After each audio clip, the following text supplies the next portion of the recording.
question I get asked most commonly though is, what does it take to get into a college? How do I get a scholarship, and what skill sets are required in order to get into the college tennis system?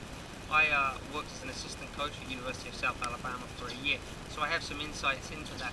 And for me, the biggest thing, whether players like to hear it or not, is that coaches are going to look at results, and that is going to be a key part.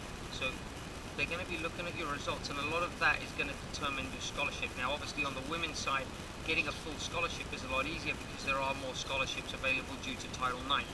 So a lot of women on the NCAA Division I, for example, they're going to have 8 full scholarships per team. That's the maximum that a college will be allowed. Whereas the men's maximum, their allotment is 4.5. So there's just less scholarship to go around on the men's team. Now when coaches are looking for players, they're obviously going to be looking at results. They're going to be looking at their academic performance, because that's going to dictate whether or not they're going to be able to get into the school in the first place. They're going to be talking to their coaches. They're going to be looking to see, is that player on a steady incline or a steady decline? And that's going to give them a very good idea of knowing whether they're on their way up or the way down.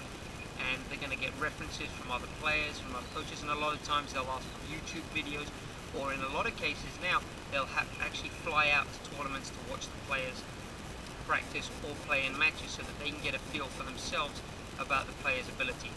And obviously there are NCAA rules that restrict the coaches from, for example, bringing the players onto campus and having them practice with the team. That's not allowed. They're not allowed to bring them in for organized practices, but they are allowed to watch informal practices or go and observe them watching match play in an outside environment, such as a futures tournament or a challenger or an ITF tournament. So they can do that, and that's where a lot of the coaches these days are going to be.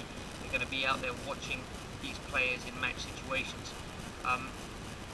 So in terms of when you're asking, what does my child need, or what does a player need to get into college, the first thing is going to be, what's their result? Tennisrecruiting.net for American players is a great benchmark. There's obviously the ATP, ITF, WTA rankings that coaches will use, and they're going to be checking on the results, as I've already mentioned.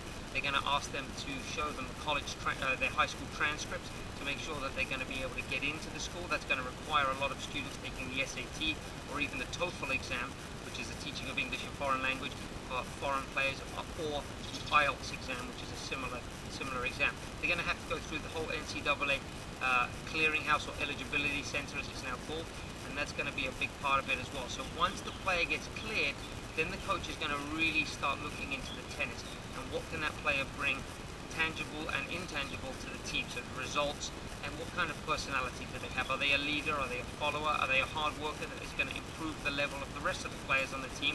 Or are they someone that's going to just bring results and not help the rest of the team? And all teams have a mixture of these kinds of players, but really there's going to be several different factors involved.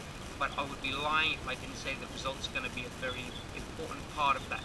So unless you've had injuries where you can explain out a year or two of poor results, coaches are going to be looking at results, videos, and often going to want to see you play competitions to get a feel of whether or not you'd be a suitable candidate for that team.